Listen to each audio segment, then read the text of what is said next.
시작부터 이제 강의를 한번 해보도록 하겠습니다. 뭐 사실 왕산허위의 항일운동과 관련된 사실관계는 오늘 충분히 오늘 문화유산 해설사분들이 너무 탁월하게 잘해주셔가지고 제가 부연 설명은 해드리지 않고 왜 왕산허위라는 소위 말하는 죄송합니다. 이 독립운동가라 하기에는 항일 의병을 하셨을까 그 원인 또는 배경을 집중적으로 한번 설명을 드리도록 하겠습니다. 그래서 뭐 딱 보시면 여기에 이제 두 개의 사진이 나와 있지 않습니까? 하나는 왕산허위가 태어난 생가입니다. 생가. 예, 그 다음에 오늘 저희가 잠시 전에 갔다 왔던 바로 이제 묘소입니다. 예, 이제 본격적으로 해보면 우선은 우리가 왜 왕산허위라는 평범한 남자가 본인의 평생을 항일운동에 바칠 수밖에 없었느냐라고 했을 때는 본인이 태어난 시대적 상황이 있죠. 그 시대적 상황 중에 우리가 주목해야 되는 건 바로 대한제국이 망하고 바로 일본의 식민지가 되는 과정입니다. 근데 대부분 사람들이 왜 우리나라는 일본의 식민지가 됐을까 하면 특징이 뭐냐라고 했을 때 이겁니다. 일본이 강했으니까 이렇게 생각합니다. 그리고 조선이 약소국이니까 이렇게 생각을 하세요. 그러면 그게 진짜 역사적 사실이냐라고 했을 때 우린 그걸 우선 살펴볼 필요가 있습니다. 그래서 딱 보시면 제가 일본 조선을 단계적으로 식민지화시키다라고 적어놨습니다. 일본이 본격적으로 바로 이 대한제국을 자국의 식민지로 만들어야 되겠다라고 생각한 시기는 1864년입니다. 그래서 1865년에 운요 사건이 일어나고 1876년에 여러분 잘 아시는 바로 강화도 조약을 통해서 우리나라와 일본이 근대적인 공식적 외교 관계가 수립되면서 우리나라는 이제 근대로 전환하게 됩니다. 그럼 1864년에 시작되었다라고 보시면 됩니다. 자, 그러면 일본이 1876년에 식민지화 했어야죠. 강대국이었으면. 그렇잖아요. 그러면 무려 얼마의 시간이 걸리느냐라고 했을 때 36년의 시간이 걸립니다. 그럼 일본이 36년의 시간을 투자해서 대한제국 또는 조선을 식민지로 했다는 건 조선은 그렇게 약소국이 아니었다는 겁니다. 그걸 가장 결정적으로 보여주는 게 바로 일본이 약 6년의 시간을 투자해서 조선을 단계적으로 식민지화했다는 겁니다.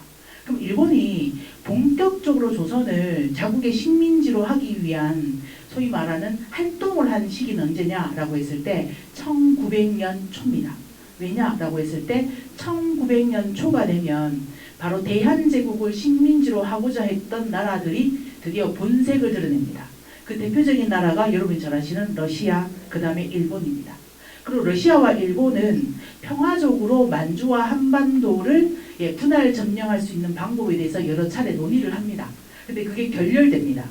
그리고 전쟁을 통해서 식민지를 구축할 수밖에 없다라는 걸 느낀 시기가 언제냐라고 했을 때 1903년 오늘날 압록강 하류 지역에 있는 용안포 지역을 러시아 군사가 점령하는 용안포 사건 이후입니다. 그래서 용안포 사건 이후가 되면 일본 내에서는 전쟁을 통해서 조선을 식민지화하자라는 게 소위 말하는 주류로 자리 잡기 시작을 한다라고 보시면 됩니다. 그리고 여러분이 잘 아시는 것처럼 1904년 러일 전쟁이 터집니다. 그리고 러일 전쟁 과정 속에서 우리나라와 일본은 하나의 조약보다는 조금 단계가 낮는 약속을 하게 됩니다. 그 약속이 뭐냐라고 했을 때 한일의정서입니다. 그래서 여러분들 밑에서 설명하실 때 문화유산 해설사분이 이런 말을 했었죠. 한일의정서의 핵심 내용은 군사시설을 활용하는 거다라고 말씀드렸습니다. 이건 뭐냐라고 했을 때 제가 이렇게 딱 적어놨습니다. 1905년에 여러분이 잘 아시는 게 을사늑약이고 또 하나 잘 아는 게 한일병합이지 않습니까?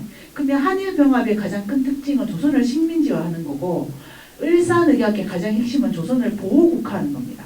그러면 보호국화라는 것이 쉽지 않습니다. 그러니까 보호국화라는 건 좀 비극적이게도 오늘날 우리가 사례를 들어서 설명한다라고 하면 국제사회에서 나라는 존재하나 영향력을 미치지 못하는 국가, 이걸 우리가 보호국이라고 부릅니다. 그걸 언어로 표현할 때는 여러분이 잘 아시는 외교권 박탈이라고 부릅니다. 그래서 외교권이 박탈되었다는 건 국제사회에서 대한제국이 공식적으로 사라졌다, 이렇게 보시면 됩니다. 그러면 그걸 하기 위한 단계로 있었던 게 한일의정서와 제1차 한일협약이다 라고 보시면 됩니다. 그러면 을사늑약의 핵심 내용을 우리는 몰라요. 아니 우리는 외교권 박탈 이렇게 하면 외교권 빼앗겼나 보다 이렇게 생각하는데 당대에 살았던 지식인 집단은 다릅니다. 이건 단순한 외교권 박탈이 아니라 진짜 나라가 망하는 거라고 생각합니다. 그러면 가장 격렬하게 심각하게 생각했던 연도는 1910년 같으세요? 1905년 같으세요? 역시 해안이 지금 맞습니다. 당대 지식인들은 1910년 8월 29일 날 경술국치 때 나라가 망하는 것보다 1905년 일사늑약을 통해서 통감부가 설치되고 외교권이 박탈당하는 걸 훨씬 더 심각한 문제로 받아들이고 국권을 빼앗겼다고 생각하고 국권을 빼앗긴 건 나라가 망한 거라고 생각합니다. 그래서 가장 활발하게 소위 말하는 민족운동, 항일운동이 일어난 시기는 일사늑약 전후부터다라고 보시면 되겠습니다. 자, 그러면 이제 제가 40분에 다 끝내고 다 같이 즐겁게 집에 가셔서 복을 드셔야 됩니다. 그렇기 때문에 빨리 조금 넘어가도록 하겠습니다. 그래도 될까요? 네, 알겠습니다. 자, 그러면 여기 딱 보시면 제가 아까 설명드린 것처럼 쉽게 망하지 않았고 그 다음에 조선을 쉽게 멸망시키지 못했습니다. 왜냐라고 했을 때 바로 조선의 국민들 때문입니다. 을사늑약이 체결되고 나면 나라를 지키기 위한 국권수호 운동이 활발하게 일어납니다. 그 활발한 국권수호 운동 중에 크게 세 가지가 있습니다. 하나는 의병전쟁, 하나는 애국개몽운동, 하나는 국제보상운동입니다. 근데 그 중에 가장 현실적인 방법은 뭐냐라고 했을 때 당연히 의병전쟁입니다. 근데 가장 영향력이 낮으면서 강한 것도 뭐냐면 의병전쟁입니다. 아까 여러분 보셨잖아요. 왕산허위가 1905년부터 1900 잡히는 1908년 4년 동안 뭘 하셨습니까? 의병전쟁 하셨거든요. 근데 죽인 일본인 숫자를 보십시오. 수십 명도 안 됩니다. 근데 죽은 의병 숫자는 수백 명이 넘습니다. 그럼 영향력이 적잖아요. 그쵸? 그런데 의외로 이 의병전쟁이 미치는 영향력은 상당히 큽니다. 그 내용은 잠시 뒤에 설명드립니다. 그리고 또 하나, 의병전쟁에 참여했던 의병들은 친일파가 되는 경우가 거의 없습니다. 그럼 뭐를 의미하느냐? 변질이 적다는 겁니다. 예. 자, 그러면 왜 의병전쟁을 했느냐? 손해라는 거죠. 그렇잖아요. 예. 근데 왜 할 수밖에 없느냐라고 했을 때 그건 우리나라 역사입니다. 대표적인 게 1992년 임진왜란이 터졌을 때 좋습니다.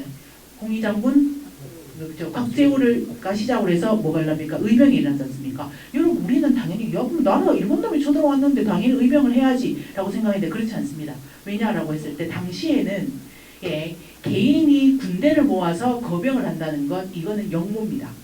그래서 의병이 끝나고 나면 잡혀 죽을 확률이 높습니다. 그러니까 자기 집안이 풍비박살 남을 알매도 불구하고 뭐를 하느냐? 의병 운동을 하는 겁니다. 근데 중요한 건 뭐냐? 임진왜란 때 승리를 한 건 의병 때문이죠.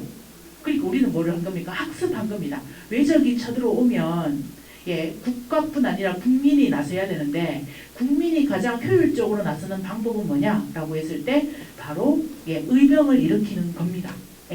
근데 차이는 뭐냐라고 했을 때 1592년 임진왜란 당시와 1910년에 바로 우리나라 일본의 식민지가 될 당시에 일본이라는 나라의 국력과 일본이 조선을 바라보는 관점이 달랐다는 겁니다. 자, 근데 이 두 번째가 이제 애국개몽운동인데 애국개몽운동은 가장 당시에 인기 있는 국권수호운동입니다. 의병전쟁보다 훨씬 더 인기가 있습니다. 왜 인기가 있느냐라고 했을 때 사람이 생각을 하잖아요. 왜 우리는 국권이 약화됐을까? 왜 일본에게 국권을 빼앗길 수밖에 없을까? 원인 분석을 해야 되지 않습니까? 원인 분석의 핵심은 하나죠. 대한제국이 일본보다 약소국이기 때문입니다. 힘이 약했기 때문입니다. 그럼 원인 분석이 되지 않습니까? 그러면 국권을 지키고 수호하는 방법도 쉽죠. 일본처럼 나라 힘을 키우면 되잖아요. 그쵸? 그러면 분석을 해야죠. 두 번째. 일본은 어떻게 강대국이 되었을까? 그건 쉽죠. 근대 질서를 수용했기 때문이다. 그러면 서양의 근대는 왜 제국주의 국가가 되고 왜 강대국이 됐을까? 분석을 하겠죠. 그래서 나온 분석이 크게 몇 가지가 있느냐? 두 가지가 있습니다. 첫 번째, 경제체제가 농업이 아니라는 겁니다. 그러면 경제체제가 시장경제 또는 자본주의 경제이면 우리 대한제국도 시장경제나 자본주의 경제로 전환해야 된다는 겁니다. 그게 뭐냐면 식산흥업입니다. 두 번째, 근데 유럽 애들이 왜 그렇게 제국주의 국가가 됐느냐 자세히 분석해 보니까 국민의 삶의 질이 다르다. 우리는 그냥 백성인데 유럽 사람들은 국민이라는 겁니다. 그러면 왜 국민이 될 수 있었을까? 그거는 국민 한 명 한 명 한 명의 지적 수준이 높다는 겁니다. 그러니까 지식인으로서 국민이 모두 다 살아간다는 겁니다. 그러면 뭐 해야 되겠습니까? 교육을 시켜야죠. 그래서 두 번째 뭐를 하느냐? 학교 설립을 합니다. 그래서 애국 개몽운동은 을사늑약 이후에 대한제국의 사람들이 국권이 약화되고 국권을 강화할 수 있는 가장 합리적인 방법이 뭐였느냐? 애국 개몽운동이다 라고 보시면 됩니다. 근데 공장 세우고 학교 세우려면 뭐니 해도 돈이 무지하게 되지 않습니까? 그렇기 때문에 여기 보시면 시간과 자본 투자가 많다는 겁니다.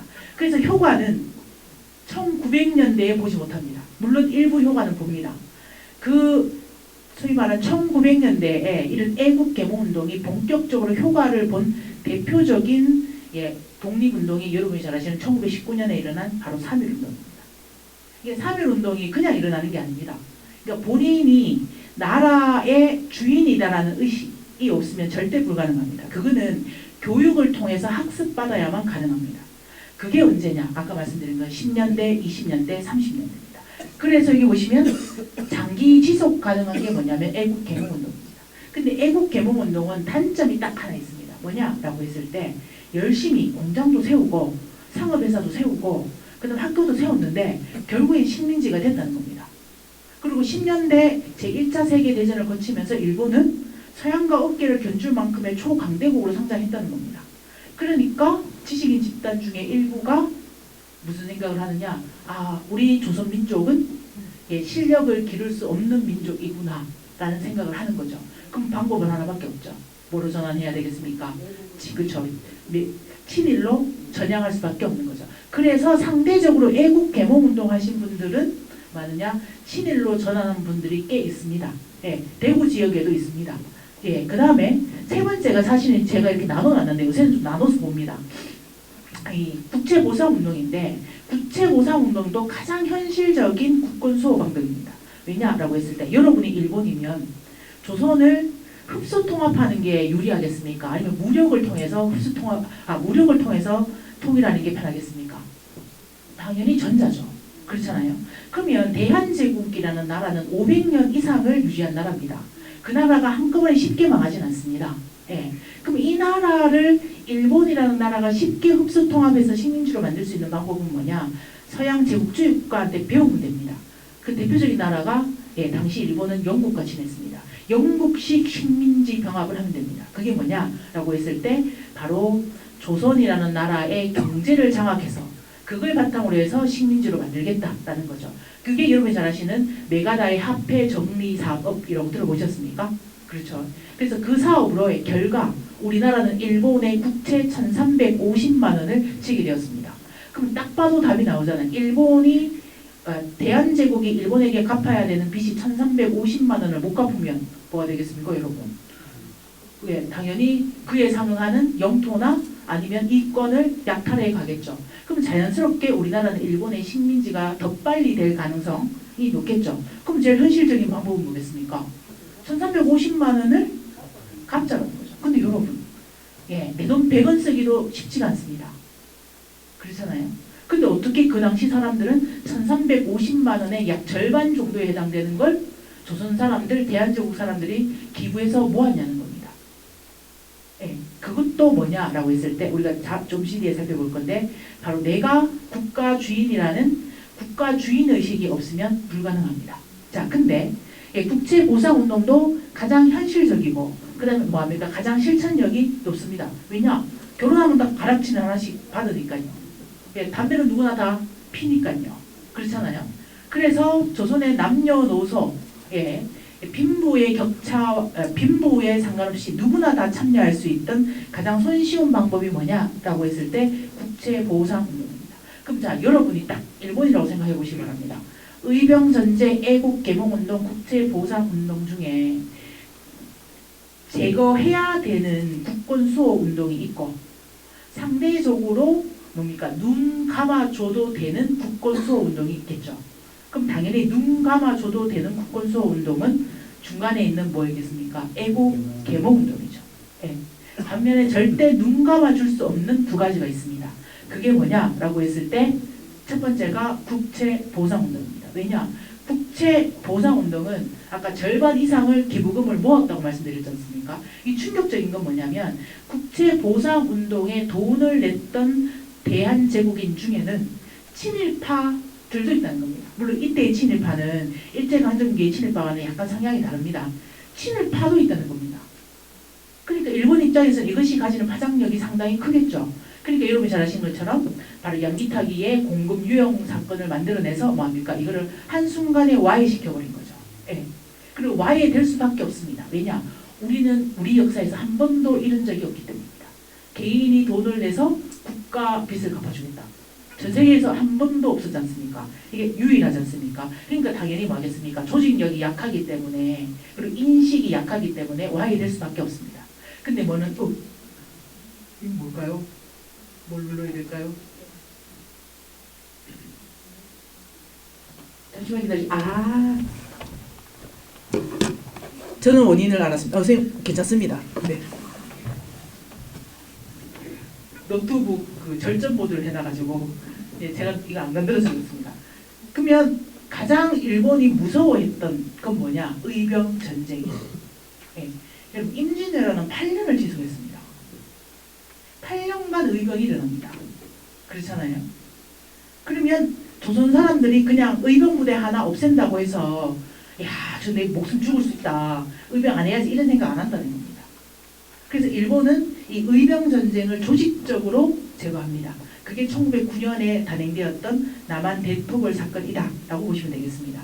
자, 그러면 여기서 이제 또 우리가 이제 주목해야 되는 게, 자, 여기 보시면 우리는 일본의 식민지가 35년이잖아요.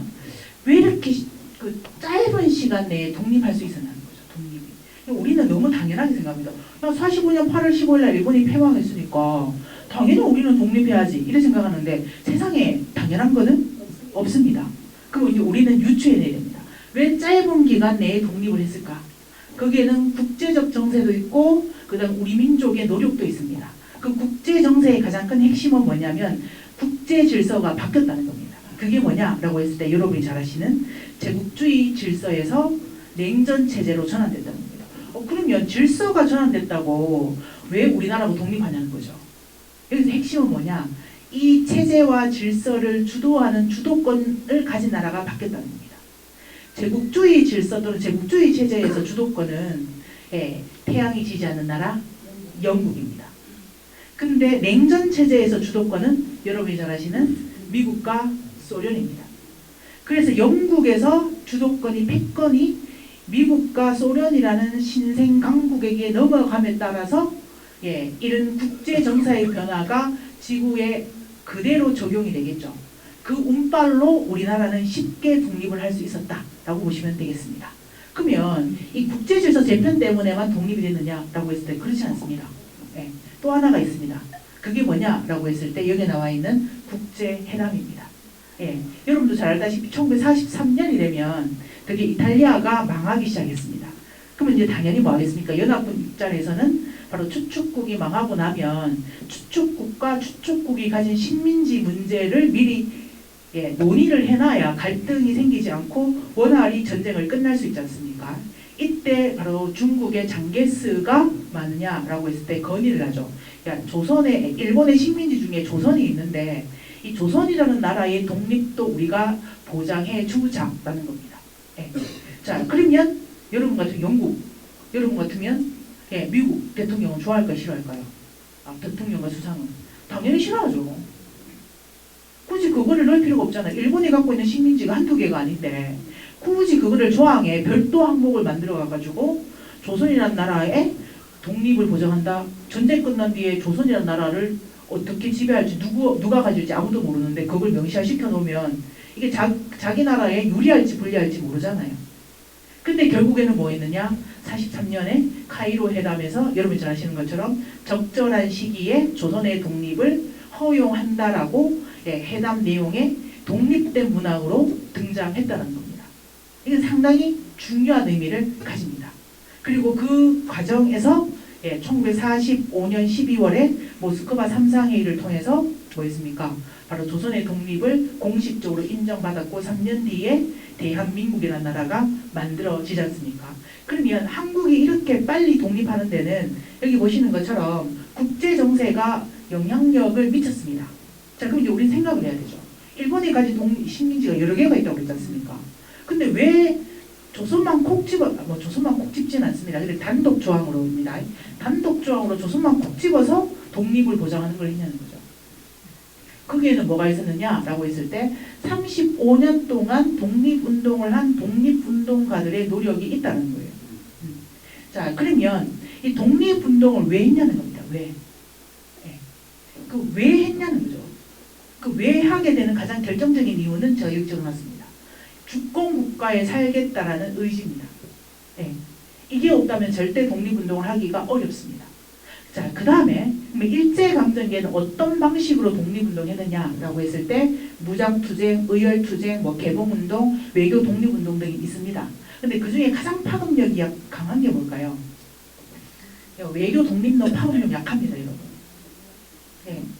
우리는 이승만 대통령 되게 존경하고 저도 존경합니다. 존경합니다. 근데 존경하는데 이승만 대통령이 미국 가가지고 독립운동 오래 하셨잖아요. 그게 미국 정계의 파장력이 클 것 같으세요? 우리가 생각하는 것보다 약합니다. 그러니까 제가 이제 여러분이 이제 이승만 대통령을 잘 아시니까 설명을 드린 겁니다. 자, 여기 나와 있는 개몽운동 파장력이 클 것 같아요? 별로 파장력 크지 않습니다. 식민지 시기에는. 그럼 파장력이 큰 건 뭐냐라고 했을 때 의열투쟁이나 무장투쟁입니다. 그 의열투쟁하면 여러분 일제강점기 독립운동가가 수천입니다. 수천.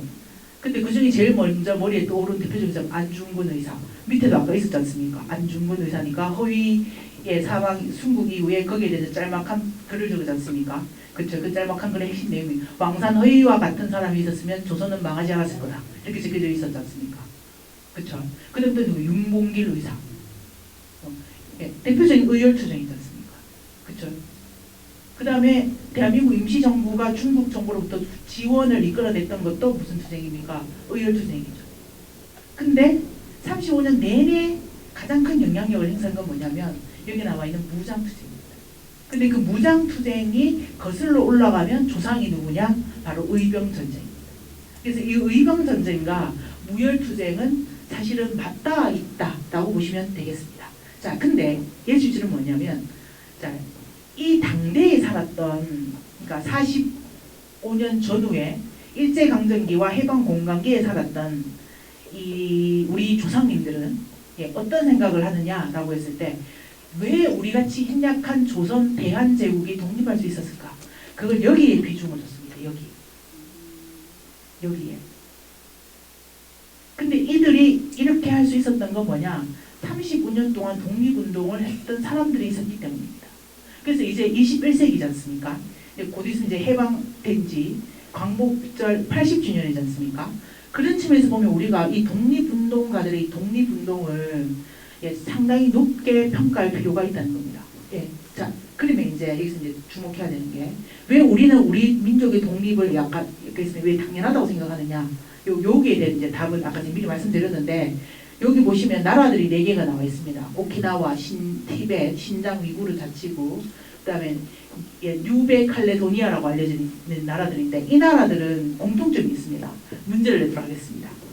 맞추시면 저랑 같이 밥을 먹도록 하겠습니다. 1번 독립국이었다. 독립국이어서나 식민지가 되었다. 3번 지금도 독립운동을 하고 있다. 4번 독립운동 세력과 그 반대 세력이 동시에 있다. 답은 몇 번일 것 같아요? 답은 3개입니다. 훌륭하십니다. 어르신 이따 꼭 제 옆에서 식사하십니다. 맞습니다. 2, 3, 4입니다. 저희는 2차 세계대전이 끝나면 제국주의 국가가 갖고 있던 모든 식민지가 당연히 독립했을 거라 생각합니다. 근데 그렇지 않습니다. 45년 8월 15일 이후에 독립 해방을 하고 또는 강복을 맞이하고 1940년대에 나라를 세운 사람은 손가락에 꼽힙니다. 대부분 1차적으로는 1960년대에 가장 많이 독립국가가 세워집니다. 그리고 여기 보시는 것처럼 아직도 뭐 하느냐, 독립을 못하고 무슨 영이라는 형태로 남아있는 경우가 상당히 많습니다. 그리고 이들 나라 또는 도시에 있는 사람들은 지금도 일부이긴 하지만 독립운동하고 있습니다. 그래서 우리나라의 해방과 강복은 당연한 게 아닙니다. 당연한 게. 우린 이 인식부터 해야 됩니다. 당연한 게 아니라는 거. 자, 그러면 당연한 게 아니다라고 했는데 제가 뭐라 적어놨습니까? 당연하다라고 말씀을 적어놨잖아요. 당연한 이유는 이제 여러분 아시는 것처럼 독립운동가들이 있었기 때문입니다. 그러면 우리 독립운동하면 폐가망신한다 뭐 이런 게 뭐 일반적으로 알려져 있잖아요. 그쵸? 그러면 폐가망신하는 걸 언제 알았을까요? 왕산 허위의 바로 위에 형이 허겸이라고 있으셨죠. 그렇죠. 그분이 왜 1912년에 만주로 망명했을까요? 독립운동하려고요? 물론 맞습니다. 못 사니까요. 한국에서는. 왜? 일본이 그쵸, 이 경술국지 전후로 가장 그 신경 썼던 정책이 뭐냐면 각 지방에 있었던 양반 4대 부들을 감시하는 겁니다. 왜냐? 이 사람들은 돈도 있죠. 지역사회에서 뭐도 있습니까? 정치력도 있죠. 그 다음에 양반들, 유림들끼리 엮여있는 뭐도 있습니까? 네트워크도 있죠. 그럼 언제든지 뭐를 일으킬 수 있습니까? 제2의, 제3의 의병을 일으킬 수 있죠. 그래서 감시를 상당히 철저하게 합니다. 그럼 그 감시 중에 어느 집안을 가장 철저하게 하겠습니까? 왕산 허위 집안이죠. 그러니까 못 견디는 거예요. 이 구미 임원도에서는 생존이 불가능한 거예요. 그러니까 뭐 하느냐, 가족들 전체를 데리고 만주로 망명하게 됩니다. 자, 그러면 이게 가능한 이유는 뭐냐? 이 의식, 내가 나라 주인이다. 이 의식이 있기 때문에 독립운동이 가능했다라고 보시면 됩니다. 그러면 이제 일제강점기에 살았던 군대 시기에 살았던 사람들이 이런 의식을 가져라고 생각하지만 대단한 겁니다. 여러분은 학생들한테 물으면 되게 당연하게 생각합니다. 야, 왜 우리는 1948년 8월 15일 날 대한민국 정부가 수립되면서 그 전에 7월 달에 헌법 정문이 만들어지면서 그게 대한민국 민주공화국이라고 적어놨어? 라고 물으면 학생들이 답을 못해요. 왜 저희는 헌법 정문에 대한민국은 민주공화국이라고 적어놨을까요? 민주주의 국가를 하고 싶었다. 맞습니다. 내가 나라의 주인이다. 이런 의식은 아무나 생기는 게 아닙니다. 여러분. 그러니까 우리나라 5천년의 역사에서 100년을 빼면 다 신분제 사회예요. 신분제 사회에서 백성은 국가의 주인이 아닙니다. 근데 해방공각이 3년 그 짧은 기간 내에 3천만이 넘는 한반도에 살았던 사람들이 남한이죠. 남한에 살았던 사람들이 소위 말하는 뭐 이승만 대통령이라든가 아니면 김구라든가 뭐 김교식이라든가 이런 분들이 야, 우린 당연히 민주주의 국가를 세워야지 라고 말하는데 민주주의가 뭔지 모르고 그리고 민주적 가치가 뭔지 모르면 민주주의 국가 세운다 이렇게 하면 찬성하겠습니까? 절대 하지 않습니다. 그 뭐냐, 그 당시 다수의 조선 사람들은 이 민주주의가 뭔지를 알았다는 거죠. 그 민주주의의 핵심이 뭔지를 알았다는 겁니다. 그러면 그건 뭐냐, 우리나라 역사에서 찾아야 된다는 거예요. 그래서 제가 찾아보니까 첫 번째가 동학농민전쟁입니다. 동학농민전쟁의 핵심이 뭐냐면 바로 백성이 국가의 주인이 될 수 있다는 겁니다. 그리고 백성이 국가를 운영할 수 있다는 겁니다. 그걸 보여주는 게 뭐냐면 동학농민전쟁에 나오는 패전개혁안입니다. 그 다음에 집강소입니다. 그 패전개혁안의 핵심 내용이 뭐냐면 패전개혁안 다들 보셨죠? 그게 핵심은 딱 하나입니다. 사회적 약자가 자기보다 더 사회적 약자를 보호하는 정책, 보호하는 문건입니다. 동학농민군들이 난을 일으켜가지고 전주에서 전주하약을 냈지 않습니까? 그러면 그게 농민군이 얼마나 많이 죽었겠습니까? 그러면 정부와 타협을 할 때 무슨 내용을 많이 적겠습니까? 농민군의 이익을 대변하는 조항을 많이 적어야 되잖아요. 근데 그렇지 않다는 거예요. 여성, 가부, 그 다음에 어린이, 그 다음에 뭡니까? 백정과 같은 조선사회의 가장 낮은 단계의 신분들, 그들의 생존을 책임지는 조항을 많이 넣어줬다는 거죠. 그건 뭐냐? 내가 사람이라는 거예요. 양반하고 똑같은 사람이라는 인식이 생겨났다는 겁니다. 그리고 그걸 결정적으로 보여주는 게 뭐냐라고 했을 때 바로 동학 교주들이 주장했던 사상들입니다. 뭐 그걸 이제 여러분이 알고 있는 용어를 바꾸면 이제 임내천이 되는 거죠. 예, 그 다음에 두 번째가 뭐냐면 의병전쟁과 애국개몽운동입니다. 이거는 이분들이 이걸 하게 되는 건 내가 나라의 주인이라는 의식이 있었기 때문입니다. 근데 그걸 가능하도록 한 게 뭐냐면 1896년에 서재필이 만든 독립협회입니다. 그래서 오늘날 대한민국을 만든 건 누구냐라고 했을 때 여러 개가 있지만 그 중에 가장 결정적인 역할을 한 건 독립협회의 활동이다라고 보시면 됩니다. 그러면서 사람들이 민권 의식이 성장하게 되는 겁니다. 예. 자, 근데 그 중에서 우리는 오늘 이제 의병 전쟁을 합니다. 의병 전쟁의 대표적인 내용은 여러분 다 아시기 때문에 봐놓으시면 되고, 여기서 핵심, 일본이 가장 골칫거리로 생각했던 국권 수호 운동이 의병 전쟁이고, 가장 확실하게 제거한 것도 역시 의병 전쟁이다. 요거를 알아놓으시면 되겠습니다. 예, 요거는 잠시 뒤에 제가 설명드리겠습니다. 여러분이 딱 보시면 의병이 1909년에만 몇 명이 참여했습니까? 3만이 참여했습니다. 1908년에 몇 명입니까? 8만이죠. 이거 엄청난 숫자입니다. 자, 그러면 이제 여기서 우리가 주목해야 되는 건 그 의병 전쟁이 크게 세 차례에 걸쳐서 일어나는데 그 대부분의 의병 전쟁의 의병장은 누구냐면 양반 유생입니다. 예. 그러면 왜 양반들은 이렇게 의병 전쟁을 많이 일으켰냐는 거죠. 나라가 국난을 당했으니까 당연히 일으켜야 되지. 그런 건 없습니다, 세상에. 저 같으면 제일 먼저 이민 갈 거예요. 전쟁 터지면. 농담입니다. 이렇게 심각하게 말하시면 안 됩니다. 그럼 왜 하느냐? 예. 나라가 어지러워지고 나라가 혼란해지면 나라를 지켜야 되지 않습니까? 이걸 우리가 뭐라고 하냐면 위도 또는 위국이라고 부릅니다. 이때 선비가 이 위국 또는 위도를 하는 방법은 세 가지가 있습니다. 첫 번째가 거의소청입니다.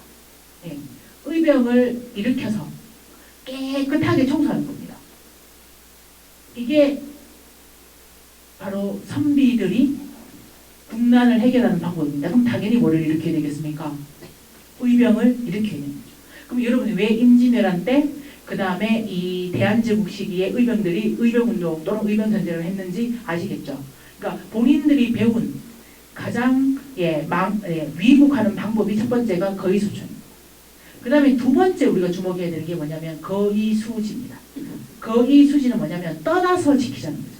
그럼 떠나서 지키는 게 뭐냐라고 했을 때 만주나 연해주와 같은 우리나라 이외의 영토로 가서 그 지역에 독립운동 기지를 만들고 거기서 코리안타운을 만들어서 독립운동가를 재생산시키면서 신흥무관학교와 같은 바로 요새 지금 육군상관학교죠. 육군상관학교를 만들어서 군인을 길러내서 그 군인을 가지고 바로 이 한반도에 진주하고 있는 일본인을 몰아내는 전쟁을 하자는 겁니다.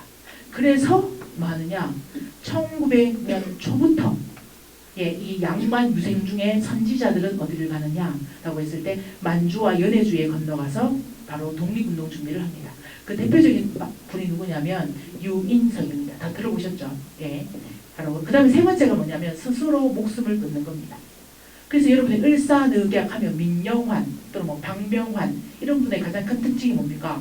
본인이 스스로 본인 삶을 마감함으로써 바로 이 나라를 지키는 행위를 하셨죠. 그게 세 가지가 있습니다. 세 가지. 그 세 가지 중에서 바로 왕산허위가 선택했던 방법은 뭐냐라고 했을 때 자정도 아니고 거의수지도 아니고 바로 거의소청이었다라고 보시면 되겠습니다. 자, 그러면 이제 왕산허위라는 집안에 대해서 20분 동안 아주 짧게 살펴보도록 하겠습니다. 자, 왕산허위라는 집안은 좁게 보면 3대에 걸쳐서 넓게 보면 4대에 걸쳐서 항일 또는 독립운동을 했다라고 보시면 되겠습니다. 근데 그 중에 가장 활발하게 독립운동했던 세대는 1세대입니다. 그 1세대가 누구냐라고 했을 때 바로 여기 나와 있는 바로 이분들입니다. 이분들. 근데 왕산허위가 워낙 레전드세요. 이 집안 전체가 여기서는 요분을 기준으로 해야 됩니다. 허운입니다. 허운. 허운의 둘째 아들이 허조지 않습니까? 그 다음에 막내 아들이 누굽니까? 허이죠. 아까 해초공 허이에게 가서 공부를 했다라는 내용이 나오지 않습니까? 그래서 이 중에 이 허조 집안과 허이 집안이 바로 민족운동, 독립운동을 했습니다. 그 중에 약 14명 정도가 독립운동을 한 걸로 현재 기록되어 있습니다. 근데 그 중에 가장 활발하게 한 건 요 세대다라고 보시면 됩니다. 근데 그 중에서 공훈을 대한민국 정부로부터 공훈을 받은 1세대는 예, 여기 보시면 공진 허신을 제외하고 모두 다 뭐를 받았습니까? 공훈을 받았죠. 근데 그 중에서 대한민국장이 1명이고 애국장이 3명이고 건국포장이 하나인데 우리나라의 독립운동가들이 받을 수 있는 첫 번째 최고의 명예로운 그 공훈은 바로 여기 나와 있는 것처럼 대한민국장입니다. 더 퍼스트고 그 두 번째가 뭐냐면 대통령장, 세 번째가 독립장, 그 다음에 네 번째가 애국장, 그 다음에 다섯 번째가 애족장입니다. 그래서 요 5개는 다 뭐냐면 건국훈장입니다. 그 다음에 이제 2개가 있는 게 뭐냐면 건국포장, 그 다음에 마지막이 뭐냐면 대통령표창이라고 보시면 되겠습니다. 그러면 상당히 뭐합니까?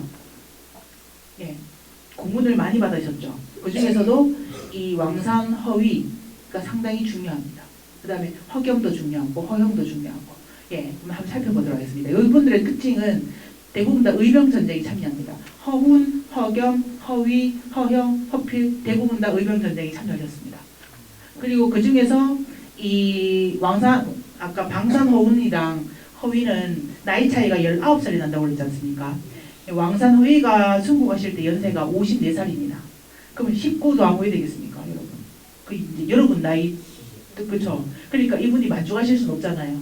그러니까 바로 위에 동상인 허겸이 이 집안 전체를 이끌고 어딜 가느냐, 이제 만주 가서 독립운동했다라고 보시면 됩니다. 자, 그다음에 이제 또 한 명이 누구냐라고 했을 때 허형과 허필입니다.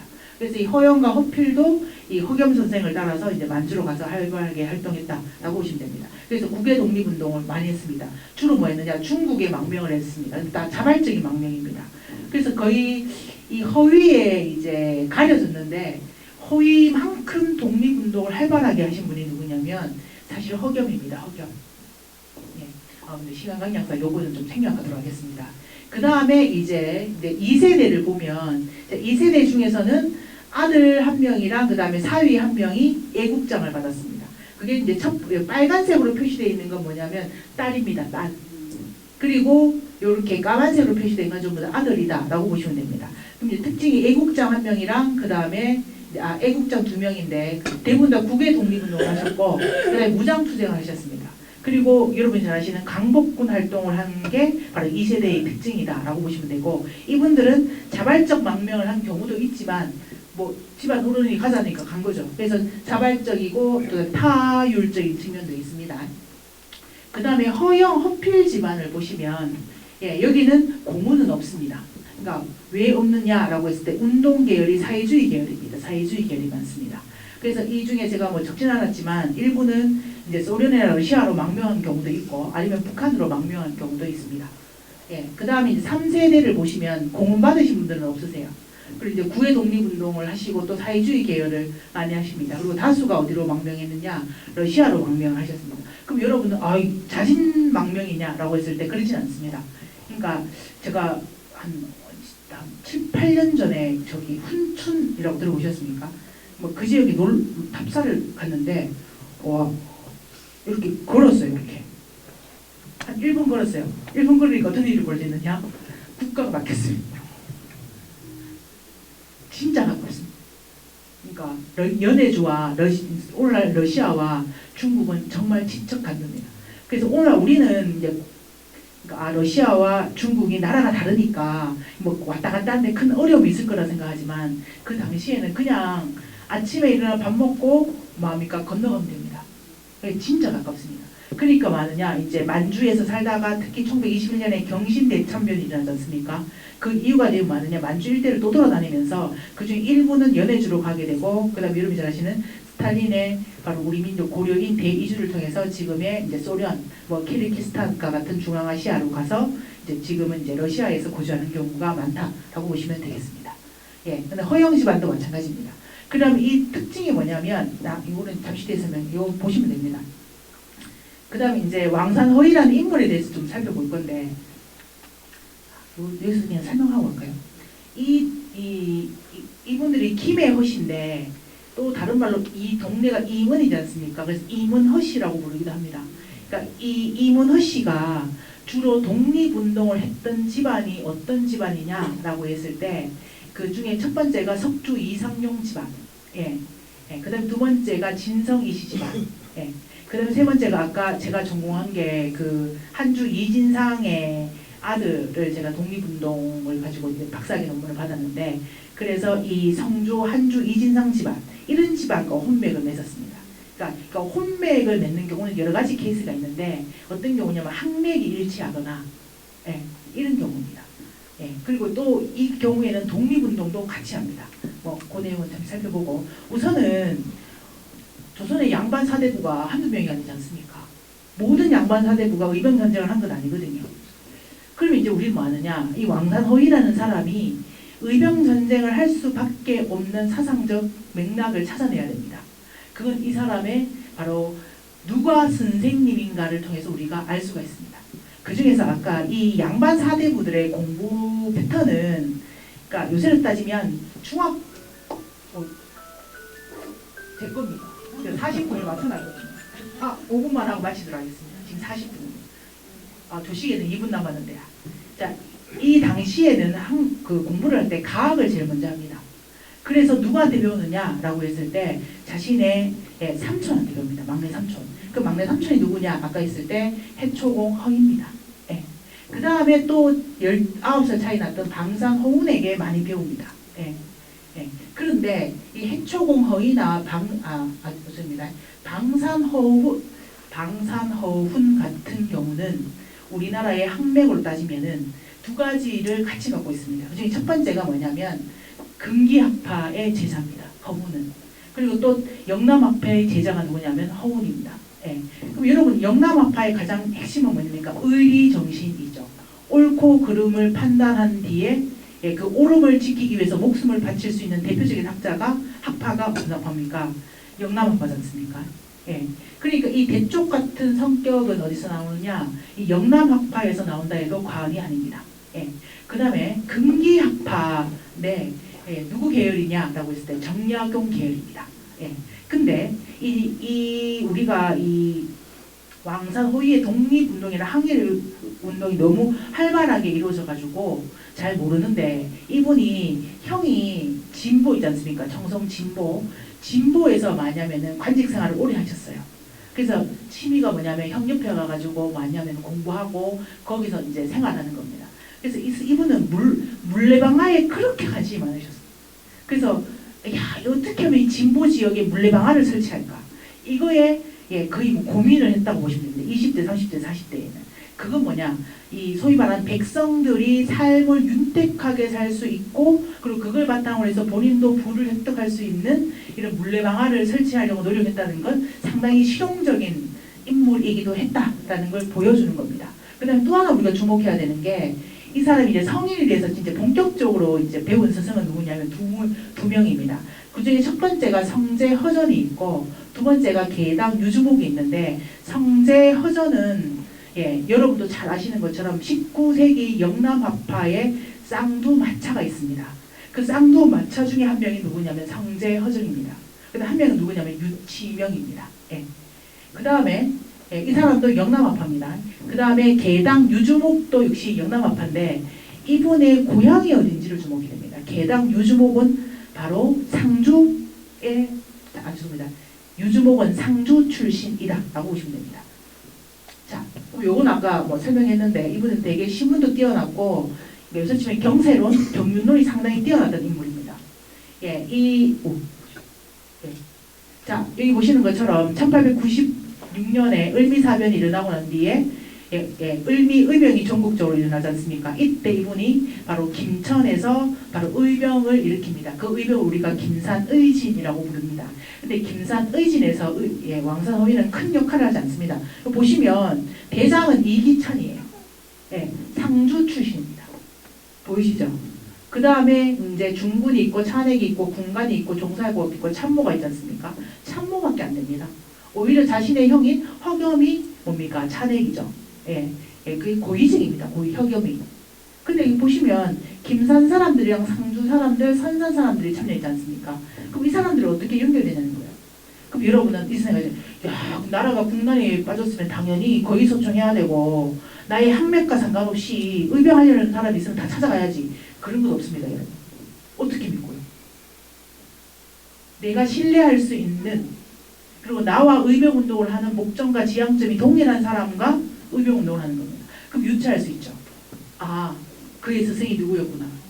그쵸. 상주 유주목이었구나. 그러면 유추할 수 있는 거죠. 예, 김산, 상주, 선산 일대에 있는 이 인물들은 유주목과 직간접적으로 항맥이 연결되어 있을 가능성이 높다라는 걸 우리가 유추할 수 있습니다.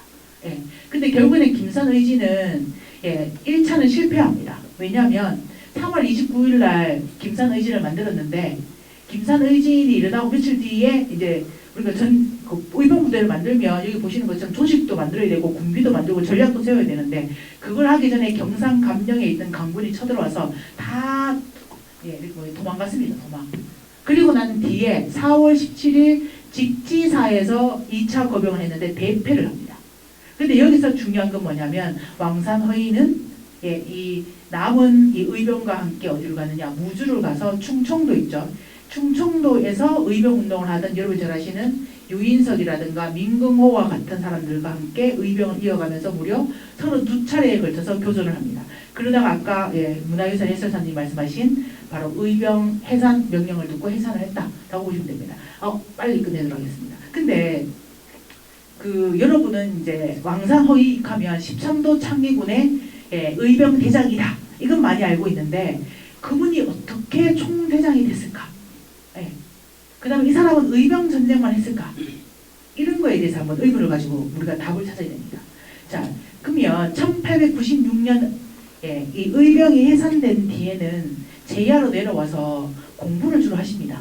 그러다가 이제 본격적으로 활발하게 활동을 하시는 건 뭐냐면 본인이 초고속 승진을 하면서부터 반일운동을 합니다. 그게 언제냐라고 했을 때 1903년입니다.